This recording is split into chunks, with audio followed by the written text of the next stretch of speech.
오늘은 불가능 없는 신앙이라는 제목으로 말씀 전하겠습니다. 내 사전에 불가능은 없다, 나폴레옹이 했던 말입니다. 그런데 이 말은 원래 나폴레옹이 했던 말을 의역한 것이라고 합니다. 원래 말은 이렇습니다. 불가능이라는 단어는 프랑스어에 없다. 아예 프랑스어에 불가능이라는 단어 자체가 없다라고 이야기를 했대요. 역사적으로 프랑스는 무수한 전쟁을 치른 나라입니다. 영국과도 싸웠고 또 독일과도 싸우고 유럽의 중심부에 있으니까요, 전쟁을 피할 수가 없습니다. 동시에 전쟁은 절대 질 수가 없잖아요. 반드시 이겨야 됩니다. 그래서 프랑스 사람에게는 불가능은 없다, 반드시 이기겠다는 결기를 나타낸 말입니다. 하지만 나폴레옹도 결국에는 전쟁에서 패했습니다. 섬으로 유배가 돼가지고 51세의 나이로 유명을 달리했습니다. 불가능이란 없다라고 패기 있게 말했지만 불가능 자체를 품고 사는 것이 인생의 본질입니다. 오늘 이거 말씀을 보면 귀신 들린 아이와 그의 아버지가 등장합니다. 예수님은 변화산에 올라가셨고요, 그동안 제자들은 산 아래에 있었습니다. 그런데 그 산 아래에 있는 제자의 그룹에 한 아버지가 귀신 들린 아들을 데려왔어요. 귀신을 쫓아달라는 요청을 했습니다.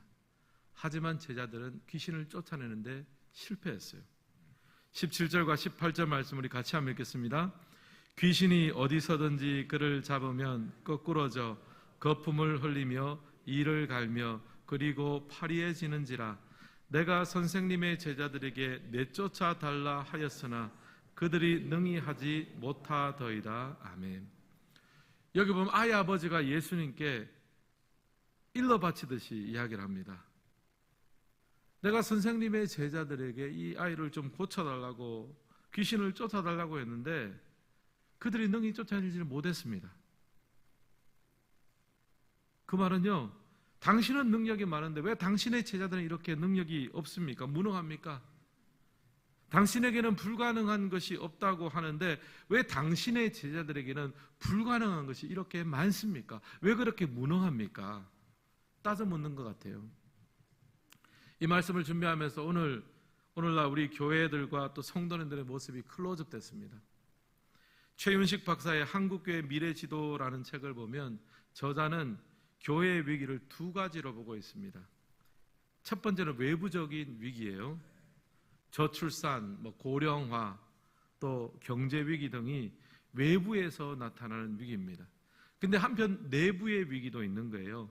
내부적인 위기는 뭐냐 하면은 교회가 교회다움을 상실하고 성도가 성도다움을 잃어버리는 것, 이것이 내부의 위기라는 거예요. 사실 외부 요인은요, 교회뿐 아니라 한국 사회 전체에게 다 적용됩니다. 그건 어쩔 수 없죠. 감내를 해야 됩니다.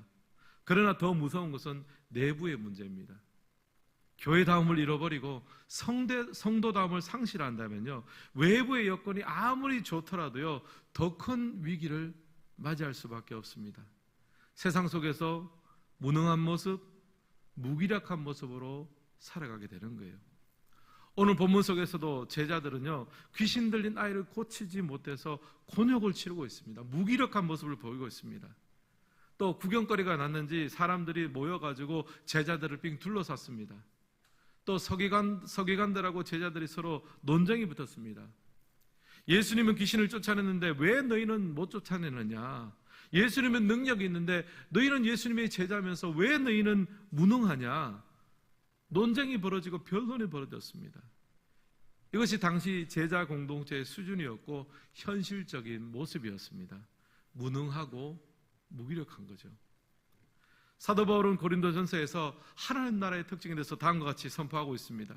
고린도전서 4장 20절 우리 같이 한번 읽겠습니다. 하나님의 나라는 말에 있지 아니하고 오직 능력에 있음이라. 아멘. 바울은 하나님 나라의 특징에 대해서 분명히 밝히고 있습니다. 하나님 나라는 말에 있지 않고 무엇에 있다고요? 능력에 있다라고 하는 거예요. 구원하지 못할 자를 구원하는 하나님의 능력, 용서하지 못할 자를 용서하게 만드는 하나님의 능력, 사랑하지 못할 자를 사랑하게 만드는 하나님의 능력, 하나님의 나라의 특징은 능력입니다. 이것이 성도다움의 특징이며 또 교회다움의 특징이에요. 그런데 오늘 스토리 가운데 제자들이 접하고 있는 나라는요, 하나님 나라는요, 능력의 나라가 아니라 말의 나라, 변죽만 울리는 나라입니다. 저는 오늘 말씀을 준비하면서 좀 마음이 불편했습니다. 왜냐하면 꼭 우리들의 현실의 모습을 보는 것 같아요. 우리는 말은 잘합니다. 또 분석도 잘합니다. 이것이 문제다, 저것이 문제다, 이야기는 잘합니다. 근데 정작 그것을 바로잡고 회복하고 고칠 능력이 없는 거예요. 우리가 누리는 나라는 능력의 나라가 아니라 말의 나라, 변론의 나라입니다. 여러분, 우리에게는 분석하고 해설하는 것이 필요한 것이 아니라 실천하고 열매 맺는 것이 우리에게 필요하잖아요. 여러분, 또 우리의 가정은 어떻습니까? 우리 가정 안에 성경이 말하는 그런 사랑과 훈계와 가르침이 잘 자리 잡고 있습니까? 또 존경과 사랑의 선순환이 잘 이루어지고 있습니까? 사실 돌아보면요, 우리 중에 누가 자신할 수 있겠습니까? 능력보다는 무능력이, 가능보다는 불가능이 오늘 우리의 삶을 지배하고 있는 단어입니다. 오늘 예배 드리시는 모든 성도님들은 능력 많으시고 불가능이 없으신 하나님의 역사를 바라보며 살아갈 수 있기를 주님의 이름으로 축원합니다. 이런 마음을 가지고 오늘 말씀을 보면서 불가능 없는 신앙을 회복하기 위해 해야 될 것을 두 가지로 한번 정리해 보았습니다. 첫 번째, 불가능 없는 신앙을 회복하기 위해서는요, 먼저 믿음을 회복해야 합니다. 1번 함께 읽겠습니다. 믿음을 회복해야 합니다. 사실 너무 뻔한 이야기 같지만 믿음이 제일 중요해요. 믿음을 회복해야 능력도 회복할 수 있습니다. 19절 말씀 우리 같이 한번 읽어볼까요? 대답하여 이르시되 믿음이 없는 세대여 내가 얼마나 너희와 함께 있으며 얼마나 너희와 함께 참으리요 그를 내게로 데려오라 하시매. 아멘. 여기 보면 예수님께서 한탄하듯 말씀하세요. 믿음이 없는 세대요. 믿음이 없는 세대요. 그 말에는 제자들도 포함되고 거기 있는 모든 사람들이 다 포함됩니다. 예수님의 한탄하는 말씀이에요. 이거는 이제 우리들에게 적용해 볼 수도 있죠. 저와 같은 목사는 믿음이 없는 목사요. 또 여러분 같은 경우에는 믿음이 없는 장로, 권사, 집사요. 우리 모두에게 적용될 수 있는 말입니다. 믿음이 없으면요, 우리가 예수님의 자랑거리가 되어야 되는데 믿음이 없으면요, 오히려 예수님의 근심거리가 되고 예수님의 한숨거리가 되는 거예요. 그리고 23절에서는요, 주님께서 믿음과 능력의 상관관계를 가르쳐 주십니다. 23절 같이 한번 읽겠습니다. 예수께서 이르시되 할 수 있거더니 무슨 말이냐? 믿는 자에게는 능히 하지 못할 일이 없느니라 하시니. 아멘. 여기 보면 믿는 자에게는 능치 못한 일이 없다라고 선언합니다. 믿음과 능력 사이에는 분명한 상관관계가 있는 거죠. 믿는 자에게는 능치 못할 일이 없습니다. 사실 너무 당연합니다. 하나님은 기계적으로 일하는 분이 아니세요. 자신을 사랑하고 자신을 신뢰하는 그 관계 속에서 일하십니다. 그런 관계 속에서 능력을 베풀어 주세요. 믿음과 신뢰가 없는데 어떻게 하나님이 일하시겠습니까? 여러분, 구약 역사상 가장 능력 있던 사람이 누구라고 생각하십니까? 저는 모세가 그 중에 한 사람이라고 생각합니다. 모세는 애굽의 바로 왕 앞에서요 10가지 기적을 베풀었습니다. 그리고 이스라엘 백성들 이끌고 나왔고요, 홍해를 가르고 바닷길로 출애굽을 한 사람이에요. 가장 능력 있는 사람이었습니다. 출애굽기 33장 11절에는요 이 모세의 능력의 비결을 다음과 같이 우리에게 알려줍니다. 같이 한번 읽겠습니다. 사람이 자기의 친구와 이야기함 같이 여호와께서는 모세와 대면하여 말씀하시며. 여기 보면 모세는 하나님과 친밀했습니다. 사람이 자기 친구와 같이 이야기함 같이. 여러분, 모세의 능력의 비결은요 하나님과의 친밀함입니다. 친밀하고 의지하고 맡기는 삶을 살았습니다. 하나님을 신뢰함이, 하나님을 믿음이 모세 능력의 비결이었어요. 사랑하는 성도 여러분, 불가능 없는 신앙생활을 하고 싶으십니까? 먼저 하나님을 향한 믿음과 신뢰를 회복하시기를 주님의 이름으로 축원합니다. 믿음의 회복이 곧 능력의 회복입니다. 근데 우리의 현실은 어떻습니까? 믿음이 약하죠. 아니, 어떤 때는 조금만 뭔가 일이 생기면요, 믿음이 약하다고 생각했는데 어떨 때는 믿음이 하나도 없는 것 같아요. 눈을 씻고 찾아봐도 없어요. 믿음이 조금 있다가도 조금만 어려우면 흔적도 없이 살아가는 것이, 사라지는 것이 우리의 믿음입니다. 오늘 본문도 같은 상황이에요. 아이 아버지의 믿음이 부족했습니다. 아니, 뭐 믿음이라고 할 것도 없었습니다. 그러나 간절함이 있었죠. 예수님께 이렇게 간구합니다. 24절 말씀 우리 같이 한번 읽겠습니다. 곧 그 아이의 아버지가 소리를 질러 이르되 내가 믿나이다. 나의 믿음 없는 것을 도와주소서 하더라. 아멘.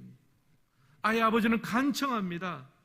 믿음이 능력인 것을 나도 압니다. 그런데 내게는 믿음이 없습니다. 그러나 지금이라도 믿고 싶습니다. 나의 믿음 없는 것을 도와주십시오. 아이 아버지는 솔직하게 인정하고 요청합니다. 예수님은 또 그 요청을 들어주세요. 요청을 듣고 주님의 능력으로 귀신을 쫓아주십니다. 사랑하는 성도 여러분, 우리가 좀 반드시 기억했으면 좋겠습니다. 내가 믿음이 없다고 해서 하나님의 능력이 없는 것은 아닙니다. 하나님은 하나님이세요. 하나님은 온 세상의 창조주이십니다. 오늘도 당신의 능력으로 세상을 붙들고 계시고 다스리고 계십니다. 그 하나님을 바라보고 그 하나님께 초점을 맞추는 것이 바로 믿음이며 능력입니다. 근데 보면요, 요즘에 우리의 신앙생활이요, 초점이 좀 잘못 맞춰 있을 때가 많은 것 같아요. 하나님께 좀 초점을 맞춰야 되는데 온통 내 자신에게 초점을 맞춥니다. 내가 능력이 없고, 내가 지혜가 없고, 내가 경험이 부족하고, 다 맞는 말이죠. 하나님에 대해서 묵상하지 않고 온통 자신에 대해서 묵상합니다. 그러면 결론은 뭡니까? 무기력하고 무능력한 거예요. 여러분은 우리의 삶들을 돌아보십시오. 또 교회들마다 돌아보십시오. 온통 사람들의 이야기로 가득합니다. 하나님은 어떤 분이신가? 하나님 우리 가운데 어떤 역사를 하시는가? 내 삶의 주인공이신 하나님에 대한 이야기 대신 내 능력, 내 상황, 내 신세만을 바라보는 거죠. 여러분 자신에 대해서 한 번 생각하실 때 하나님에 대해서 10번 생각하고 묵상하시기를 바랍니다. 그럴 때 믿음이 생기는 거예요. 오늘 스토리에서 제자들이 실패한 부분이 바로 이 지점입니다. 제자들은 이전에요, 귀신들을 내쫓은 경험도 있습니다. 병도 고쳐봤습니다. 그때는요, 하나님이 하셔야 된다고 생각했어요. 하나님은 아니면 안 된다고 생각했습니다. 그래서 하나님을 묵상하고 하나님의 은혜를 바랬습니다. 그 믿음이 능력이 되었어요. 그런데 시간이 지나면서 그게 잊혀지는 거예요. 내가 한 것 같아요. 그 능력이 내 것 같습니다. 하나님을 바라보는 것은 약해지고 내 자신을 바라보는 시간은 길어졌습니다. 또 옆 사람을 바라보고 비교하고 시기하고 질투합니다. 여러분, 하나님을 바라보고 하나님을 묵상하고 하나님을 기대하는 것을 놓치면요, 남는 것은 무능력밖에 없는 거예요. 저도 목사지만 돌아보니까 회개할 것이 있어요. 자꾸 사람이 커져 보이고 자꾸 상황이 커져 보일 때가 있습니다. 문제 앞에서 위축될 때가 있습니다. 문제를 파악하면요, 자꾸 믿음이 줄어드는 것 같아요. 그 상황보다, 그 사람보다 더 크신 하나님을 보지 못할 때가 있습니다. 여러분 꼭 기억하십시오. 예수님이 지금 죽으셔서 무덤 안에 있는 것이 아니지 않습니까? 예수님 부활하셔서 하늘로 승천하시고 지금도 우리 삶을 다스리고 계십니다. 여러분, 그러므로 나의 연약함을 주님의 연약함으로 착각하지 마십시오. 믿음 없는 세대가 되지 않겠습니다. 능력 없는 세대가 되지 않겠습니다. 하마터면 내 자신을 묵상하고 내 자신을 기대할 뻔했습니다. 이제부터는 하나님을 바라보고 하나님을 기대하게 하여 주시옵소서. 여러분, 이제 좀 선선한 가을이 다가오고 있는 것 같아요. 이제야 비로소 좀 선선해지는 것 같습니다. 여러분, 아침 일찍 일어나시면 제일 먼저 무엇부터 하십니까? 스마트폰 하시는 분도 계시고 TV를 들어서 뉴스를 챙기시는 분도 계신 줄 압니다. 여러분, 이제부터는 아침 일찍 일어나시면 하나님을 만나십시오. 성경을 펴세요. 기도의 자리에서 하나님을 만나십시오. 나를 묵상하면 불가능의 구름이 가득해지고요, 하나님을 묵상하고 말씀을 묵상하면요, 그 불가능의 안개가 걷히게 되는 줄 믿습니다. 그리고 오늘 신앙 강좌 신청의 마지막 날입니다. 한 가지씩은 좀 다 신청하면 좋겠다 말씀드렸죠. 여러분, 오늘 마지막 기회니까 또 한번 신청서 보시고 신청하시기를 바랍니다. 제가 상황을 보니까요, 마더 와이즈는 이번 학기에는 좀 상황 때문에 휴강합니다. 또 커피 브레이크는 이미 수강 인원이 다 찼습니다. 그 외의 부분들은 여러분들이 또 얼마든지 신청할 수 있습니다. 여러분, 말씀을 배웁시다. 하나님을 바라보고 하나님을 묵상합시다. 그러면 믿음이 자라납니다. 믿음이 자라나는 만큼 우리 안에 하나님의 역사는 커지게 될 줄은 믿습니다. 두 번째로, 불가능 없는 신앙을 극복하기 위해서는요, 기도를 회복해야 합니다. 2번도 함께 읽겠습니다. 기도를 회복해야 합니다. 오늘 본문에서 제자들은 철저하게 실패했습니다. 예수님께서 제자들 대신에 귀신을 내쫓으시고 아이를 고쳐주셨어요. 한편 제자들은 낙심하고 실패감 속에서 집으로 돌아갔습니다. 나중에 주님께 조용히 물었습니다. 우리는 어떻게 해서 능히 그 귀신을 쫓지 못했습니까? 왜냐하면 그동안은 귀신을 쫓아냈거든요. 그동안은 병을 치유했습니다. 근데 왜 이번에는 실패했습니까? 그걸 물었어요. 그러자 예수님은 이렇게 대답하십니다. 우리 같이 한번 읽겠습니다. 마가복음 9장 29절 말씀. 이르시되 기도 외에 다른 것으로는 이런 종류가 나갈 수 없느니라 하시니라. 아멘. 예수님의 대답은요, 기도 외에 다른 것으로는 이런 종류가 나갈 수 없다라고 합니다. 우리가 상대하는 것이 만약 사람이면요, 설득하고 대화하고 논쟁해서 이기면 풀어갈 수 있습니다. 양보도 받아낼 수 있습니다. 어르기도 하고 달랠 수도 있습니다. 그러나 제자들이 직면한 문제는요, 단순한 질병이 아닌 거예요. 단순한 어떤 문제가 아니고 단순한 사람의 일이 아닙니다. 사단 마귀의 일을 상대하는 문제인 거예요. 오직 기도함으로써, 오직 하나님의 능력으로만 상대할 수 있는 그런 종류입니다. 사도 바울도요, 에베소서에서 성도의 대적을 명확히 규정하고 있습니다. 에베소서 6장 12절 말씀 같이 한번 읽겠습니다. 우리의 씨름은 혈과 육을 상대하는 것이 아니요 통치자들과 권세들과 이 어둠의 세상 주관자들과 하늘에 있는 악의 영들을 상대함이라. 아멘. 우리의 실험은 혈과 육에 대한 것이 아니다라고 합니다. 통치자들, 권세자들, 악의 영들, 영적 존재들이죠. 기도가 아니면, 하나님의 능력이 아니면 상대할 수가 없습니다. 기도하지 않으면 무능할 수밖에 없는 거죠. 적을 알면, 적을 알아야 우리가 거기에 맞는 무기도 사용하고 대할 수 있습니다. 제가 이 말씀을 좀 묵상을 하면서 저를 지도해 주셨던 이찬수 목사님께서 종종 저희 부교육자들에게 하셨던 말씀이 떠올랐어요. 어떤 말씀 하셨냐 하면은, 너희들이 앞으로 담임 목회를 나가면 이제는 자가 발전을 해야 된다고 했습니다. 분당 우리 교회에서 부목사로 있을 때는 당신께서 밝혀준 가로등 불빛 아래서 차를 운전해 나가면 되는데, 목회를 하면 되는데, 앞으로 담임 목사로 나가면 가로등 불빛이 꺼지니까 스스로 헤드라이트, 자가 발전을 잘해서 스스로 헤드라이트를 잘 켜고 목회를 해야 된다, 이제 그런 얘기를 하더라고요. 이제 와서 굉장히 공감이 됩니다. 제가 부목사로 있을 때는 제가 성도님들에게 여기 모이십시오 하면 여기 모이고, 또 전도하십시오 하면 전도하고, 훈련 받으십시오 하면 훈련 받았습니다. 그런데 제가 잘해서 그거 다 하는 줄 알았습니다. 어떨 때는 어떤 강의를 개설하고 한 200석 있는 강의 자리면은 강의를 많이 들으십시오 하면은 한 300명, 400명 올 때도 있었어요. 그때는 제가 그게 다 제 능력인 줄 알았어요.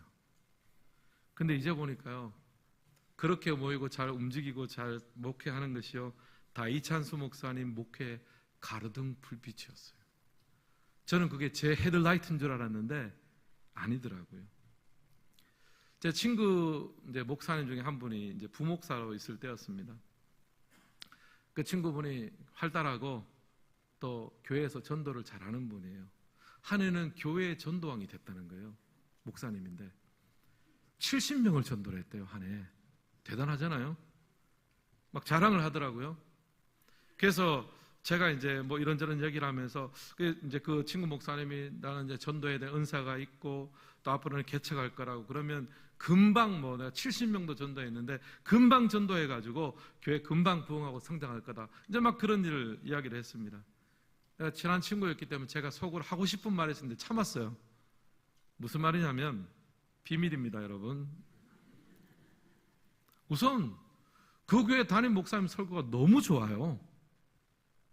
그리고 소그룹도 너무 잘 돼. 주일학교도 탄탄하고.